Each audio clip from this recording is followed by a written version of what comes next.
ನನ್ನ ಆತ್ಮೀಯ ಸ್ನೇಹಿತರೆ, ಬಂಧುಗಳೇ ಹಾಗೂ ವೀಕ್ಷಕರೇ, ಪುಣ್ಯಕ್ಷೇತ್ರ ಯೂಟ್ಯೂಬ್ ಚಾನೆಲ್ನ ಹೊಸ ವಿಡಿಯೋಗೆ ತಮ್ಮೆಲ್ಲರಿಗೂ ಸುಸ್ವಾಗತ.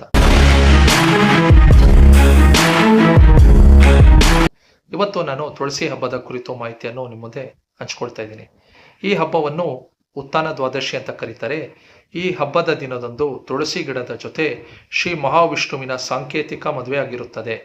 ಈ ಹಬ್ಬದಿಂದ ಮುಂಗಾರಿನ ಋತು ಕೊನೆಯಾಗಿ ಹಿಂದೂ ಸಾಂಪ್ರದಾಯಿಕ ಮದುವೆಗಳ ಋತು ಆರಂಭವಾಗುತ್ತದೆ.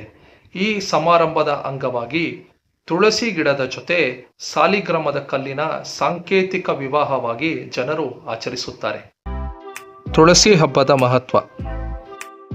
ಈ ಹಬ್ಬವು ಶ್ರೀ ಮಹಾವಿಷ್ಣು ಹಾಗೂ ತುಳಸಿ ದೇವಿ, ಶ್ರೀ ಮಹಾಲಕ್ಷ್ಮೀ ದೇವಿಯ ಪ್ರತಿರೂಪ ಸಮ್ಮಿಲನವಾಗಿ ಪ್ರತಿನಿಧಿಸುತ್ತದೆ. ಈ ದಿನ ಮುಂಗಾರು ಋತುವಿನಿಂದ ವಿವಾಹದ ಹಂತಕ್ಕೆ ಆಹ್ಲಾದಕರ ಮತ್ತು ಶುಭ ದಿನವಾಗಿದೆ. ಈ ಶುಭ ದಿನದಂದು ಪವಿತ್ರ ತುಳಸಿ ಗಿಡಕ್ಕೆ ಗೌರವವನ್ನು ಕೊಡಲು ಶುದ್ಧತೆ, ಭಕ್ತಿ ಹಾಗೂ ಸದ್ಗುಣಗಳಿಗಾಗಿ ಈ ಹಬ್ಬವನ್ನು ಆಚರಿಸಲಾಗುತ್ತದೆ. ತುಳಸಿ ಹಬ್ಬದ ಆಚರಣೆಗಳು ಮತ್ತು ಸಂಪ್ರದಾಯಗಳ ಕುರಿತು ಮಾಹಿತಿಯನ್ನು ಈಗ ನಾನು ನೀಡುತ್ತೇನೆ. ಕಾರ್ತಿಕ ಮಾಸದ 12ನೇ ದಿನದಂದು ಈ ಮುಖ್ಯ ಆಚರಣೆ ಸಾಂಕೇತಿಕ ವಿವಾಹವನ್ನು ಮುಸ್ಸಂಜೆಯಂದು ಮಾಡಲಾಗುತ್ತದೆ. ಭಕ್ತಾದಿಗಳು ಷೋಡಶೋಪಚಾರ ಪೂಜೆಯನ್ನು ಮಾಡಿ ನೈವೇದ್ಯ ಮತ್ತು ಹಣ್ಣುಗಳನ್ನು ನೀಡುತ್ತಾರೆ. ನಮ್ಮ ಕರ್ನಾಟಕ ರಾಜ್ಯದ ಬಹುತೇಕ ಭಾಗಗಳಲ್ಲಿ ಈ ಹಬ್ಬವನ್ನು ಸಮುದಾಯ ಕೂಟಗಳ ಜೊತೆ ಭಕ್ತಿಗೀತೆಗಳನ್ನು ಹಾಡಿ ಪ್ರಸಾದ ವಿನಿಯೋಗವನ್ನು ಮಾಡುತ್ತಾರೆ. ತುಳಸಿ ವಿವಾಹವನ್ನು ಭಾರತದಲ್ಲಿ ವಿವಿಧ ಹೆಸರಿನಲ್ಲಿ ಕರೆಯಲಾಗುತ್ತದೆ.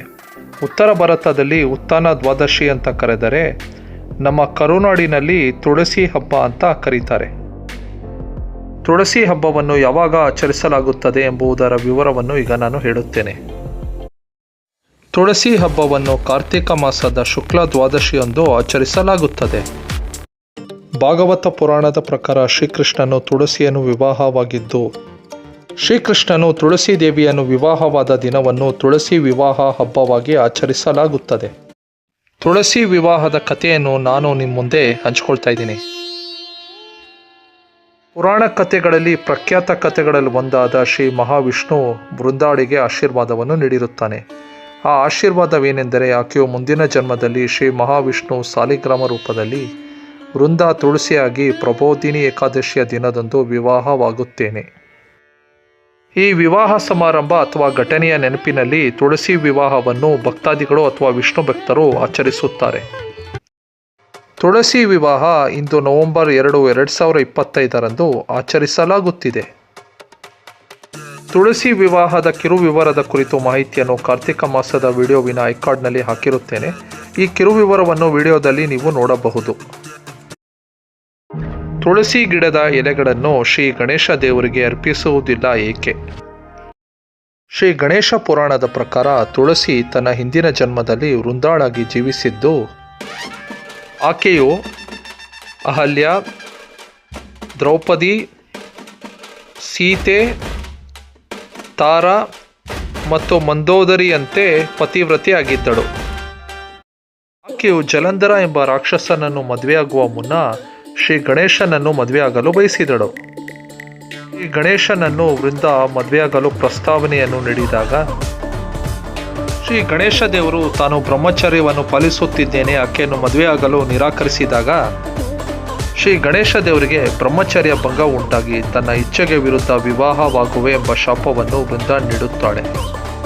ಇದರಿಂದ ಕೋಪಗೊಂಡ ಗಣೇಶನು ವೃಂದಾಳಿಗೆ ಆಕೆ ಅಸುರನನ್ನು ಮದುವೆಯಾಗಲಿ ಎಂಬ ಶಾಪವನ್ನು ನೀಡುತ್ತಾನೆ.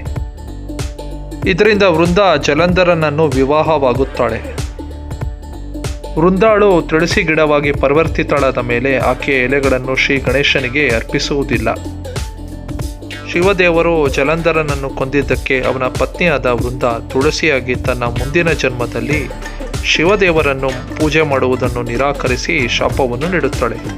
ಆ ಶಾಪವೇನೆಂದರೆ, ಆಕೆಯ ಎಲೆಗಳನ್ನು ಶಿವದೇವರಿಗೂ ಮತ್ತು ಶಿವನ ಎಲ್ಲ ಕುಟುಂಬ ಸದಸ್ಯರಿಗೂ ಅರ್ಪಿಸುವುದಿಲ್ಲ. ಕೆಲವು ಸಂಪ್ರದಾಯಗಳ ಪ್ರಕಾರ ಶಿವದೇವರ ಕುಟುಂಬಕ್ಕೆ ತುಳಸಿ ಎಲೆಗಳನ್ನು ಅರ್ಪಿಸುವುದು ನಿಷಿದ್ಧ. ಈ ವಿಡಿಯೋ ನಿಮ್ಗೆ ಇಷ್ಟ ಆಗಿದ್ದರೆ ಈ ವಿಡಿಯೋವನ್ನು ಲೈಕ್ ಆ್ಯಂಡ್ ಶೇರ್ ಮಾಡಿ, ಹಾಗೂ ಚಾನಲ್ ಸಬ್ಸ್ಕ್ರೈಬ್ ಮಾಡೋದ್ರಿಂದ ನನ್ನ ಚಾನಲ್ನಲ್ಲಿರುವ ಹೊಸ ವಿಡಿಯೋಗಳನ್ನ ಅಪ್ಲೋಡ್ ಮಾಡೋಕ್ಕೆ ನೀವೇ ನನಗೆ ಸ್ಫೂರ್ತಿ ಕೊಟ್ಟಂಗಾಗುತ್ತೆ ಅಂತ ಹೇಳ್ತಾ ಇವತ್ತಿನ ವಿಡಿಯೋವನ್ನು ಇಲ್ಲಿಗೆ ಮುಗಿಸೋ ಸಮಯ ಬಂತು. ಧನ್ಯವಾದಗಳು.